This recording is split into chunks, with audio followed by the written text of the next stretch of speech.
পুরী থেকে ফেরার পথে পুরী স্টেশনে আমাদের সঙ্গে ঘটল ভয়ঙ্কর কাণ্ড। আমরা যা স্বপ্নেও কখনো কল্পনা করতে পারিনি, নিজের চোখেই তার কিছু দৃশ্য আপনারা দেখতে পাচ্ছেন।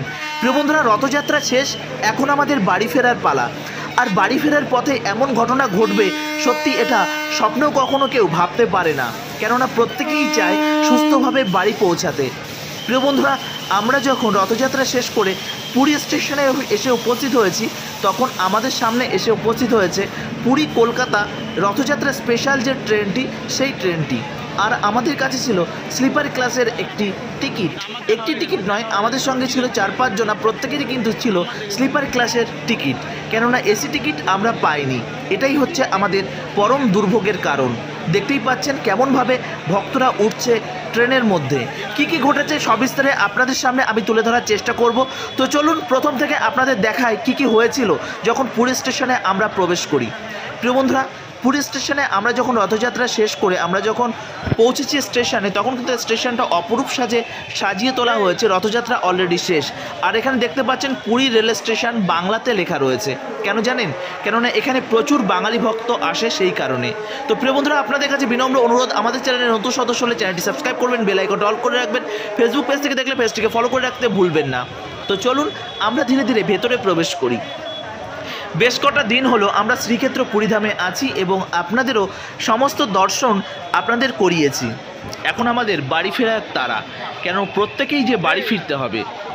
ঠিক যেমন জগন্নাথ বলদেব সুভদ্রা মহারানী মাসি বাড়ি থেকে দ্বারিকায় ফিরেছে, ঠিক তেমন আমাদের প্রত্যেকের কর্মব্যস্ত জীবন শ্রীক্ষেত্র পুরীধাম থেকে আমরা এখন আমাদের বাড়ির উদ্দেশ্যে রওনা দিয়েছি। লেফট সাইডের টিকিট কাউন্টার, আর টিকিট কাউন্টারের ভেতর থেকে আপনারা যখন স্টেশনের ভেতরে প্রবেশ করবেন, তখন কিন্তু অনেক টিসি আপনাদেরকে কিন্তু চেকিং করবে এবং তারা বলে দেবে যে আপনারা এই রুটে যান, এখান দিয়ে গেলে কিন্তু আপনাদের ট্রেনটা ওই স্টেশনে আসবে, যাতে আপনাদের বুঝতে কোনো রকম কোনো অসুবিধা না হয়। এখানে প্রচুর বাঙালি ভক্ত আসার কারণে এখানে পুরী স্টেশনে যে কোনো টিসি বা এখানকার যে রেল ডিপার্টমেন্টে যারা আছে, প্রত্যেকেই কিন্তু বাংলা একটু হলেও জানে, একটু কেন বেশ খানিকটাই জানে। দেখতেই পাচ্ছেন পুরী স্টেশনে আমরা দাঁড়িয়ে আছি ঠিক প্ল্যাটফর্ম নাম্বার 7। তো এই স্টেশনে এই যে প্ল্যাটফর্ম নাম্বার, এখানে কিন্তু আমাদের ট্রেনটি আসবে। আর পাশেই রয়েছে ডিসপ্লে বোর্ড, আর সেখানে কিছু প্রচুর দর্শনার্থী ডিসপ্লের দিকে তাকিয়ে রয়েছে। কেন বলুন তো? অনেকের কাছে কিন্তু স্লিপার ক্লাস বা এসির টিকিট না থাকার কারণে অনেকে কিন্তু জেনারেল বগিতে জার্নি করবে, আর সেটাই হবে তাদের কাছে বড় দুর্ভোগের কারণ। তো দেখতেই পাচ্ছেন একটা বয়স্ক মানুষ, মাথায় একটা নয় দুটো বোচকা, একটা মহিলা, আর ঠিক হাতেও থাকবে একটা ব্যাগ। আর এই অপদার্থ পুরুষটি তার স্ত্রীর মাথায় তুলে দিয়ে সে কিন্তু ড্যাং ড্যাং করে সুন্দরভাবে যাবে। ভাবুন তো কেমন অপদার্থ এই লোকটি। তো প্রিয় বন্ধুরা, আপনাদের কাছে বলবো যে আপনারা যখন জার্নি করবেন, তখন এই সমস্ত স্থানে আপনাদের লাগেজটা একটু কম রাখার চেষ্টা করবেন, না হলে কিন্তু আপনাদের সঙ্গে আমাদের মতনও কিন্তু ভয়ঙ্কর বিপদ ঘটবে। কেননা আমাদের কাছেও একটা লাগেজ ছিল ভিআইপি এবং একটি পিট ব্যাগ ছিল, যেটা নিয়ে আমাদের কিন্তু অনেক প্রবলেম পোয়াতে হয়েছে। দেখতেই পাচ্ছেন এখানে কিন্তু ডিসপ্লেতে প্রত্যেকটা ট্রেনের টাইম টেবিল দেওয়া আছে। আর রথযাত্রা শেষ, আর রথযাত্রার পরের দিন মানে উল্টো রথের পরের দিনের দৃশ্য আপনাদের আমি কিন্তু দর্শন করাচ্ছি, যদিও বা একটু দেরি হয়ে গেল আপনাদের সামনে তুলে ধরবার জন্য। যাই হোক, আপনারা এবছর দেখে নিন, পরবর্তী বছরের জন্য আপনারা প্রস্তুত হন এবং সাবধান হয়ে যান। আপনারা যখন শ্রীক্ষেত্র পুরীধামে আসবেন, ঠিক 2 মাস আগে থেকেই আপনারা কোনো টিকিট কাউন্টার থেকে কাটবেন বা যে কোনো এজেন্সির মাধ্যমে আপনারা কিন্তু কেটে নেবেন পুরো কনফার্ম এসি, থার্ড এসির টিকিট কিন্তু আপনারা কেটে নেবেন। তবে আপনাদের বলবো, আপনাদের যদি টাকা পয়সার প্রবলেম না থাকে, তবে আপনারা বাসে করে জার্নি করবেন। যারা কলকাতা থেকে আসতে চাইছেন, যারা দূর থেকে আসবেন তাদের কোনো ব্যাপার নেই, যারা কলকাতা থেকে আসবেন তাদের কোনো রকমই কোনো সমস্যা নেই, কেননা বাবুঘাট, এসপ্ল্যানেড এবং ধর্মতলা থেকে প্রচুর এসি বাস, যেমন গ্রিন লাইনের থেকে শুরু করে শ্যামলী পরিবহন, এমন অনেক বড় বড় কোম্পানির বাস কিন্তু তারা কিন্তু খুব বিলাসবহুল পরিষেবা দিয়ে থাকেন শ্রীক্ষেত্র পুরীধাম পর্যন্ত। আমি আপনাদের বলবো, এই রথযাত্রার সময় ট্রেনে জার্নি না করে আপনারা কিন্তু বাসে করে জার্নি করতে পারেন। জানেন তো, এখান থেকে যখন আপনি কলকাতা থেকে আসবেন তখন কোনো সমস্যা হবে না, কিন্তু যেই মাঝ রাস্তায় আসবেন, ওড়িশায় ঢুকবেন, তখন থেকে তারা এসি মারবে না, স্লিপার ক্লাস মারবে না, কনফার্ম টিকিট মারবে না, র্যাম করে কিন্তু উঠে পড়বে। আর আপনার টিকিট পুরো টিকিটটা, কনফার্ম টিকিটটা বা কনফার্ম সিটটা আপনাদের কিন্তু তুলে দেওয়া হবে। তো এই বিষয়টা কিন্তু আমরা ভোগ করেছি, যে কারণে আপনাদের বলবো ট্রেনে জার্নি না করে বাসে জার্নি করা ভালো। যদি আপনার থার্ড এসির টিকিট থাকে তবেই আপনারা আসবেন। দয়া করে হাত জোর করে বলছি, স্লিপার ক্লাসে জার্নি করবেন না। স্লিপার ক্লাস আর জেনারেল বগির মধ্যে কোনো তফাৎ নেই, বিশ্বাস করুন। স্লিপার ক্লাস আর জেনারেল বগির মধ্যে কোনো তফাৎ নেই। শুধু এখন দৃশ্যটা দেখুন, কলকাতা পুরী যে রথযাত্রা স্পেশাল সুপারফাস্ট এসেছে, পুলিশ এবং সেন্ট্রাল ফোর্স কত থাকবে বলুন। দেখতেই পাচ্ছেন দরজা খোলবার সঙ্গে সঙ্গে কেমনভাবে উঠছে। এই ছোট্ট একটি দরজা দিয়ে কী করে উঠবে বলুন তো, দেখতে পাচ্ছেন? এই হচ্ছে তার দৃশ্য। আরও অনেক দৃশ্য আপনাদের আমি চাইলে দেখাতে পারতাম, সেগুলো হচ্ছে ভায়োলেশনের মধ্যে পড়বে, যে কারণে কিন্তু আমি দেখাতে পারছি না। অনেকের মাথা ফেটে গেছে, অনেকের ব্যাগ বাইরে রয়ে গেছে, অনেকের হয়তো মানে মা বাবা ভেতরে ঢুকে গেছে, বা সে ঢুকে গেছে, মা বাবা ঢুকতে পারছে না। ঠিক যে কী পরিস্থিতি, এই যে কী ভয়ঙ্কর দৃশ্য আপনাদের আমি বলে বোঝাতে পারবো না।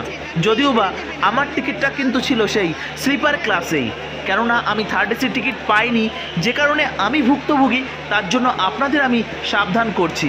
তার জন্য ওই পরিস্থিতির মধ্যে নিজে বেঁচে তারপর বাপের নাম, তার জন্য কিন্তু ভিডিওটি খুব একটা আমি করতে পারিনি।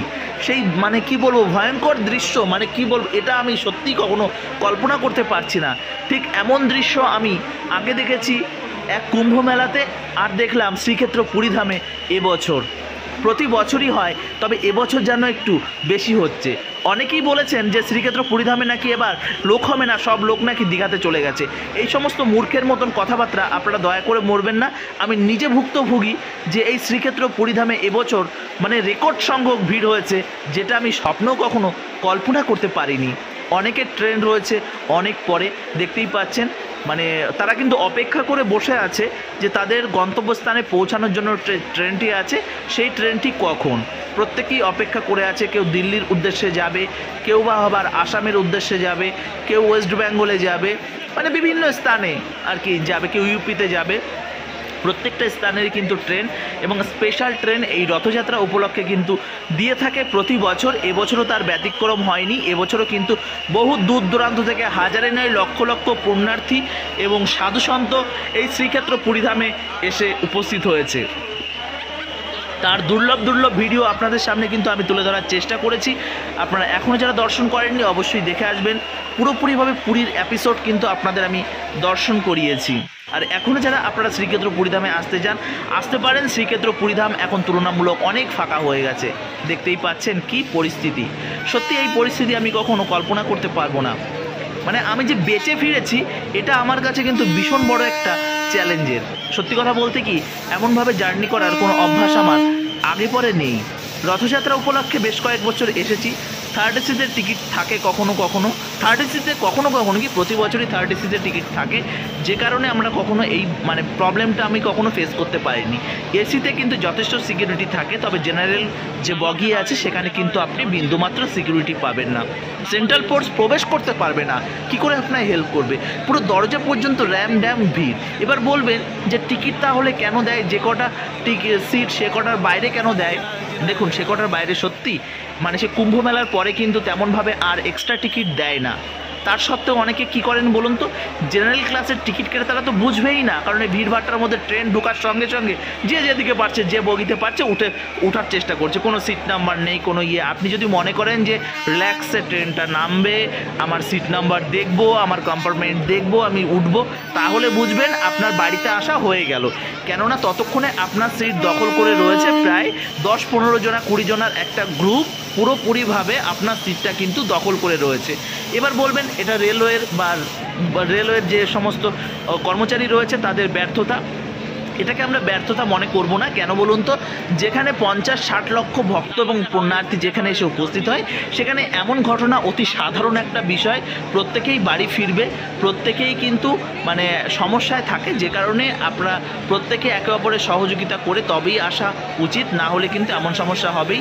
রেল কর্তৃপক্ষকে দোষ দিয়ে কোনো লাভ নেই। আপনার কাছে যদি অর্থ থাকে আপনারা বাসে আসুন, আপনারা না হলে থার্ড এসিতে আসুন। সেক্ষেত্রে কিন্তু মানে পুরো গেটটা বন্ধ করা থাকে, তাও অনেকে কী করে, অনেকে ভেঙে চুরে ঢুকে যাওয়ার চেষ্টা করে, কিন্তু সেখানে কিন্তু অতটাও সম্ভব হয়ে ওঠে না। এই বিষয়টা দয়া করে একটু মাথায় রাখবেন। তো প্রিয় বন্ধুরা, ভালো থাকুন, সুস্থ থাকুন, আর এইভাবে আমাদের সঙ্গে জুড়ে থাকুন। মায়াপুর তথা ভারতবর্ষের বিভিন্ন প্রান্তের ধর্মীয় স্থানের সুন্দর সুন্দর আপডেট আপনাদের সামনে আমি তুলে ধরার চেষ্টা করব, যতই প্রবলেম হোক না কেন আমার। আর একটা কথা বলে রাখি, আপনারা যখনই আসবেন কিনা লাগেজটা আপনাদের একটু কম রাখবেন, বেশি লাগেজ রাখবেন না, বয়স্করা অ্যাভয়েড করে চলবেন। বিশেষ বিশেষ ফেস্টিভ্যাল আর যারা শরীর সক্ষম তারাই শুধু আসবেন, না হলে কিন্তু আপনারা সমস্যায় পড়বেন। ভালো থাকুন, সুস্থ থাকুন, আর এইভাবে মায়াপুর ব্লগের সঙ্গে জুড়ে থাকুন। হরে কৃষ্ণা, জয় শ্রীলা প্রভুপাদ, জয় শ্রীক্ষেত্র পুরীধাম কি জয়, রথযাত্রা কি 2025 রথযাত্রা কি জয়। পরবর্তী বছরের জন্য আমরা কিন্তু অপেক্ষা করব, আরও একটা বছর আমাদের অপেক্ষা করতে হবে। এত পরিস্থিতির মধ্যে দিয়েও আমি কিন্তু আবারও পরবর্তী বছরের জন্য প্রস্তুতি এবং প্ল্যানিং শুরু করে দিয়েছি। হরে কৃষ্ণা, জয় জগন্নাথ। ভালো থাকুন, সুস্থ থাকুন, সময় সুযোগ পেলে শ্রীক্ষেত্র পুরীধাম এবং বিভিন্ন ধর্মীয় স্থানে আসুন। জয় জগন্নাথ।